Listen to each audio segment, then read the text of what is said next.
فیصل وابڈا صاحب کی طرف سے آج یہ مطالبہ کیا گیا ہے کہ دفاعی بجٹ کو 3 گنا بڑھایا جائے، ترقیاتی بجٹ کو روک کر اس کو بھی دفاع پر لگانا ہوگا۔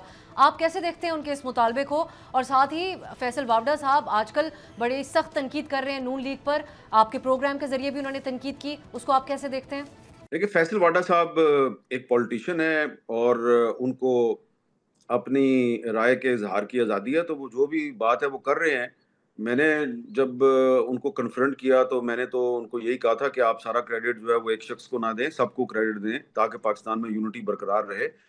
دیکھیں، مسئلہ یہ ہے کہ پاکستان کا جو ڈیفنس بجٹ ہے وہ یقیناً بھارت کے ڈیفنس بجٹ کے مقابلے میں بہت کم ہے، لیکن آپ یہ دیکھیں کہ پاکستان نے یہ جو حالیہ کنفنٹریشن تھی، جو ایک تصادم تھا یا جنگ تھی ہندوستان کے خلاف، اس میں پاکستان آرمی نے اور پاکستان ایئر فورس نے اور پاکستان نیوی نے، ان تینوں نے مل کر کردار ادا کیا ہے۔ یہ جو میں بات کر رہا ہوں نا، آپ کو صرف ایئر فورس کا اور آرمی کا کردار نظر آیا ہے، لیکن جو ان دونوں کے ساتھ مل کر جو نیوی کا کردار تھا وہ میڈیا پہ ڈسکس نہیں ہوا۔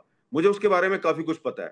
تو یقیناً یہ جو بجٹ آ رہا ہے اس میں کچھ اضافہ ہونا چاہیے پاکستان کے ڈیفنس بجٹ میں، لیکن میری ذاتی انفارمیشن اور میری ذاتی جو انالیسز ہے اس کے خیال میں یہ مطالبہ جو ہے اس کو کبھی بھی پاکستان آرمی اور پاکستان ایئر فورس اور پاکستان نیوی کی لیڈرشپ انڈورس نہیں کرے گی کہ پاکستان کے ڈیفنس بجٹ میں 3 گنا اضافہ کیا جائے۔ 3 گنا اضافہ کا مطلب ہے کہ جو ابھی بجٹ ہے اس کو آپ 3 سے ضرب دے دیں۔ ان کو بھی پتا ہے کہ پاکستان کی اس وقت فائنینشیل پوزیشن کیا ہے، ان کو بھی پتا ہے کہ ابھی پچھلے سال تک تو پاکستان جو ہے وہ ڈیفالٹ کے خطرے کا شکار تھا، لیکن پاکستان کو تمام اداروں نے مل کر ڈیفالٹ سے نکالا ہے۔